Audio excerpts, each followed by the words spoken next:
Hello everyone and welcome back to my opinion. And in this final IPL preview video, I'll be discussing the prospective campaigns of two teams who, when they face each other, it's referred to as a Northern Derby. These two teams being the Punjab Kings and the Delhi Capitals. Let's get into this preview. Starting off with Punjab, looking back at the previous IPL cycle, I thought they did well in the mega auction and I thought they could qualify with the squad they had. They didn't do so. In the subsequent two auctions, they broke the combination that they'd built and they bought new players. I feel because of the overseas combination, especially last year being the weakest out of all the teams by far, according to me, they had an underwhelming season. They pulled off a couple of eye-catching results, for example, that record-breaking chase against KKR. But on a general basis, I thought the tactics employed by the think tank weren't up to the mark. Combined with the less than optimal combination of overseas players, that's what led to them having an underwhelming season. Looking at their current squad, they made a big signing early on, which is expected, that of Arshdeep Singh. In my preview video, the mega auction preview video, I didn't think he'd go at 18 crores, but since he was the first player up for grabs and the teams knew that Punjab were going to put an RTM for him, they raised it up to 18, and it was correct that they bought him back. And then Shreyas said for 26.75. Now, people were saying, have they spent too much for him? Regarding his batting ability, I feel Shreyas, and I've maintained this for a long while, even before the World Cup, where we saw how well he did, that he can be a match winner. He is a match winner if used correctly. And if you're comparing his confidence levels going into the previous IPL on this one, he's won the Champions Trophy, and he's also won a lot of domestic titles as well. And his batting is at a place where he would be feeling that it's in an assured position. And I think those who would have been doubting him before, I feel certainly the rhetoric would be that Shreyas Iyer's batting and his captaincy are in a very good place. So I did not mind then that they spent that much money for him. And secondly, I've said this in previous videos where there are many good players at the mega auction who either go unsold at their base price or they are sold at close to their base price. And you saw a Josh Inglis being picked up by the Punjab Kings for 2.4 crores, which is a steal. And yes, he hasn't done well in the IPL for a lot of the season, but Glenn Maxwell, given the environment of the Australian players around him and given the conditions in Mullanpur where when he bowls his off spin he can get purchased, I feel for 4.2 crores that is also a steal. And they've got a few young domestic players at base price, which I thought that was a very good bit of business. I think maybe not base price, a bit more than that, but still I thought with the talent those players possessed, it was a very good business there. So the batting looks loaded. Where the side I think will struggle is with the bowling resources, where a lot of it hinges around Arshdeep Singh and Yuzvendra Chahal. Arshdeep Singh to pick wickets at the start and Yuzvendra Chahal to control things in the middle. Then this team, because of the platform that those two set, you can use that loaded batting to win the matches.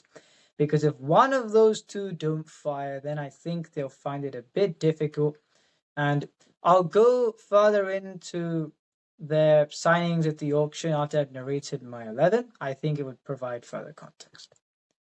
I've gone with Josh Inglis and Prabhsimran Singh to open the batting. Shreyas Iyer, number 3, Shashank Singh 4, Glenn Maxwell 5, Marcus Stoinis 6, Azmatullah Omarzai number 7, Harpreet Brar 8, Vijay Kumar 9, Arshdeep Singh 10, and Yuzvendra Chahal at 11. And an impact sub of Nehal Vadera. If you combine him with the slam bang approach that these batsmen will go by, I think this looks a loaded batting side. You've got Shreyas Iyer and Shashank Singh to play with responsibility. They can play that double role. They can attack when they need to. They can play cautiously when they need to. Apart from that, the others will look to do one thing, that is attack the bowling from whenever they walk out to bat. In my view, they should play Omarzai ahead of Janssen because I think he's been in better form given the lengths he bowls when he bowls the new ball. Mazai bowls a lot fuller than Marco Jansen. I've said this many times about Jansen that he doesn't bowl full enough. And we saw on the Champions Trophy, expectedly, he went for runs. And he's not a death bowler. So if you're a single phase bowler and you don't bowl the required length in that situation in your phase of strength, then are you, and this may be that I'm saying it bluntly, but paying 7 crores for someone at this level of competition and given the conditions? Because, in my view, apart from Mumbai and that too signing him for 4 crores, there is no team that Marco Jansen would suit in the IPL because of the conditions, because of the lengths he bowls. And on a surface like this, are you going to send him out at number 7 and say you can look to score some runs at the end? Because how many months has it been since he has done something with the bat? I think it's been a long time. So I wouldn't play Jansen. I'm sure they will play him. He won't bowl the correct lengths. He won't do much of the bat on that surface, and they will find that to be a problem. But according to me, they should go with Omar Zai because he has been in better form and he bowls fuller lengths. So apart from him, in terms of backups, you've got the Delhi opener Priyancharya, who I think in one match, when he opened the batting, one match he scored 5 sixes and an over. He's a talented player, has been doing well for a while. I thought it'd get picked up in the previous mini auction. He didn't do so, but in this case, you've got him. I think will he play? I don't think so, because they wouldn't drop Prabhsimran Singh. They shouldn't drop Josh Inglis. But I think he's a very good player to have signed. And as far as backups are concerned, you have got Aaron Hardy, who I don't get this signing because is he a backup for Marcus Stoinis at number 6? No. Can he provide the same power hitting? No. Is he a backup for Josh Inglis to open the batting? No. Because if you take out Josh Inglis, he's the one that gives that fear factor to the opening combination because of how well he's done in international cricket. Prabhsimran Singh has done decently in the last couple of seasons, but a lot of time he's scored a 20 and be dismissed. Josh Inglis, when he's scored the big runs. And if you play Aaron Hardy ahead of Josh Inglis, then I think this does not look a convincing opening combination. So I feel Josh Inglis has to play every match. I think he will. As far as fast bowling backup, and this is where they may find a problem as well, because you got Vishak Vijay Kumar, who can bowl slow deliveries on a surface like Mulanpur. You've got Kuldeep Sen, who bowls quickly, so I don't think they would start him at their home venue. And you've got another slow delivery bowler in Yash Thakur as a backup for Vishak Vijay Kumar. But looking at the squad as far as the Indian pace bowling is concerned, that's all you have. And another thing which I find confusing about the bowling is they signed a cluster of players: Marco Jansen, Lockie Ferguson, Xavier Butler. Marco Jansen, I've said why I wouldn't think he'd be an optimal signing.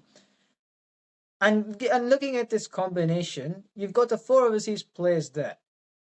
Do Lockie Ferguson and Xavier Butler have any chance of playing? No, because which player are you going to drop? Unless they drop Omar Zai, which I don't get why they drop him, especially when they had Marco Jansen from 7. That would be their template, playing the seam bowling all-rounder. So there is no point signing those 2 overseas seamers, but that's what they did. I was very confused when I saw that.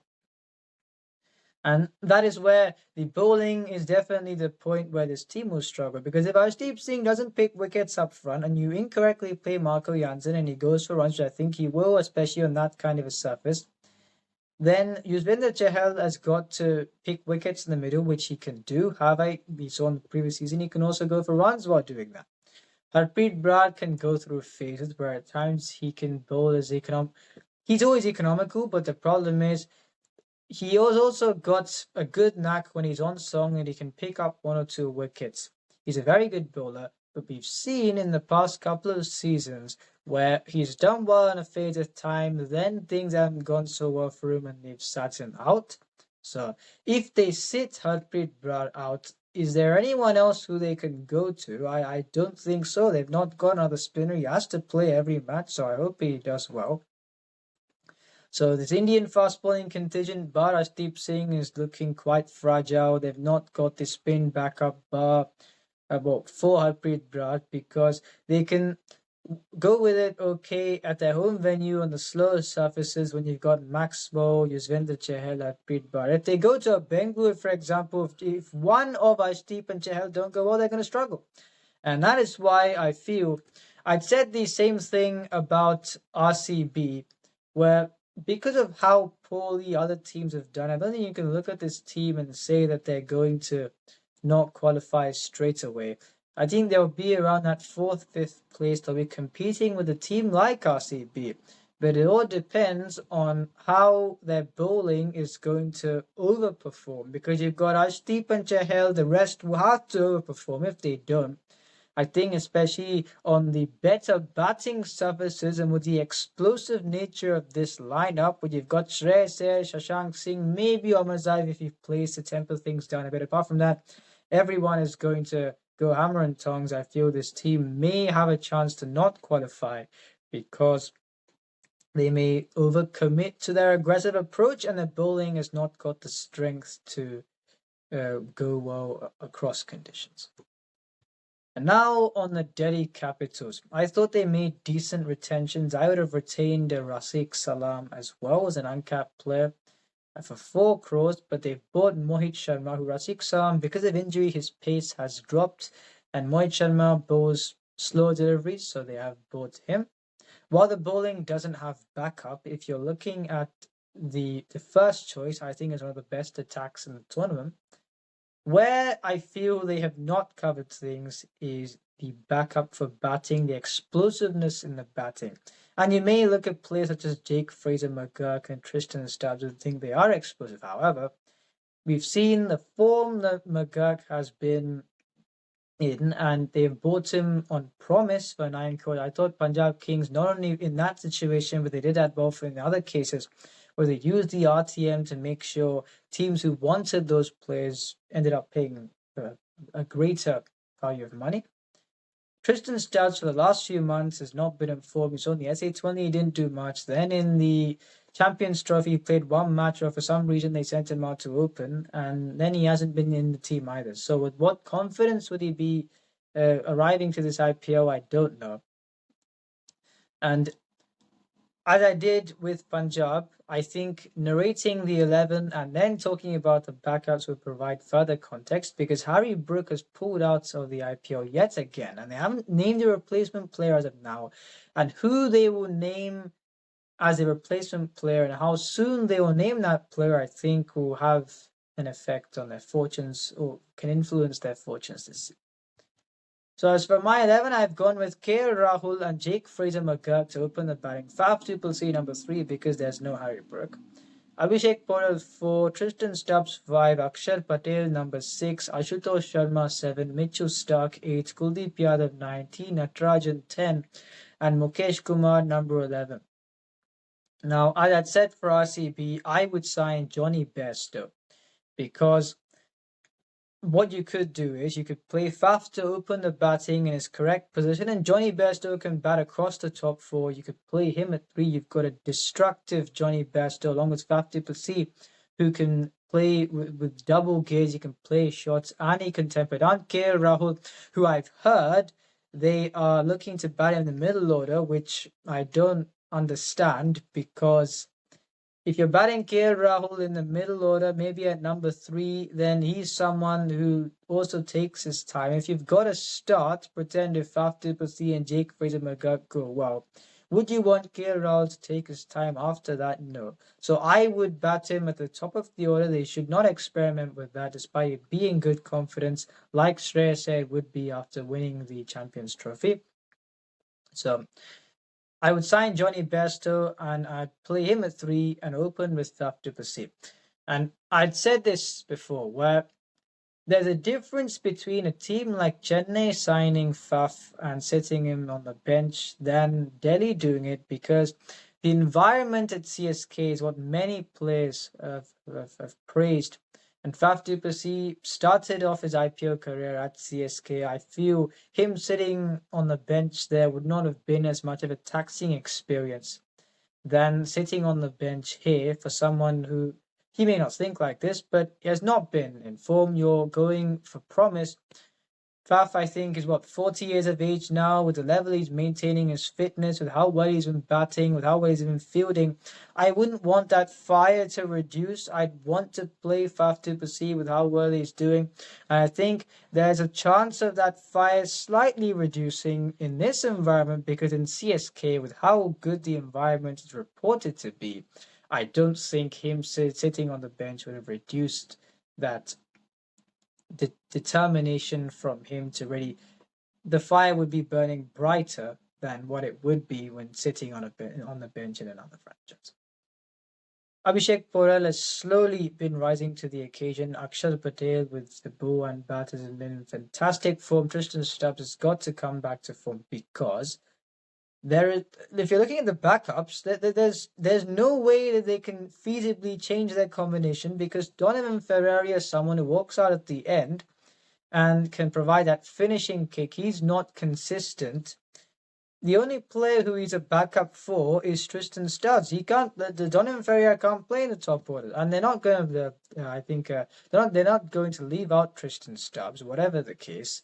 So I don't understand signing Donovan Ferrari, because he's neither a backup for Tristan Stubbs and he can't bat in the top order. Another player, I really don't know why, and I mean this in no disrespect, but apart from IPL 2022, what has Dushmanta Chamira done when he has bowled in T20 leagues for the most part? Because he gets injured as well. Apart from that 1 year in international cricket and in domestic leagues, what has he done? He's done nothing. And we saw in that record 260 chase, he bowled 3 overs up front and went for 43, and that's why Punjab got a start to go on and win that match. And he can bowl quickly, he can move the ball up front, but he will go for plenty at the end. Is he a backup for Mitchell Starc, who, yes, is not the same Mitchell Starc, but is Samira a backup for Starc? No. And on Mitchell Starc, this may be controversial, but I feel after 2015, we haven't seen that real. With the way that I thought there was a fear factor about Mitchell Starc when he was bowling in 2015. I feel the reason why he did bowl in the 2019 World Cup was surely because of class. And since 2015, we haven't seen that Mitchell Starc who inspires fear in the opposition. Despite that, he's gone on to be a reputed player. I just feel that we haven't seen that fear factor that we had seen in 2015. Having said that, he's a contemporary white ball bowler, both quickly, can strike up front and at death, and they'll be hoping for him to be closer to his best, because I think he would be that main spearhead as far as his seamers are concerned. Then you've got the 2 spinners who can bowl 8 overs in any situation. Then I'm very happy for Dina Trajan, because he bowled a difficult overs for SRH the previous year, and he's got a very good deal. He'll be playing a major role for the side. Hopefully he remains injury-free. I am very happy for him. Mukesh Kumar, a very underrated player, can bowl at the start and at the end, and they correctly brought him back. So this bowling, as far as the first choice bowling is concerned, it looks one of the best attacks in the league. And I would wait for the impact sub, because if they haven't lost many wickets when they're batting after the first innings, then I'd bring in Mohit Sharma. And if you are getting towards Ashutosh Sharma walking out to bat, I think if looking at the 5 bowlers they've got, what is the likelihood that one of them isn't going to bowl their full quota? I don't think with any likelihood. So you got Samir Rizvi to be an impact sub there. Despite that, I feel this batting lineup, especially if you don't sign someone like a Johnny Bairstow early and you play around with KL Rahul's position, I hope they don't do that, but it looks like they will do. I feel they may just play around with this batting lineup that on a batting-friendly surface, they may not be able to get the scores that you would need. So unfortunately, if they do that, I think this team may not qualify. However, they sign Johnny Bairstow, they play everyone in the correct position with that bowling attack, they can. So I think this team may not qualify because of the uncertainty around the batting. I wish them well, but they've got to sign someone like a Johnny Bairstow, then I think they'll have the best chance. If you enjoy this video, please like and subscribe, share with friends, and remember, this is my opinion. What's yours?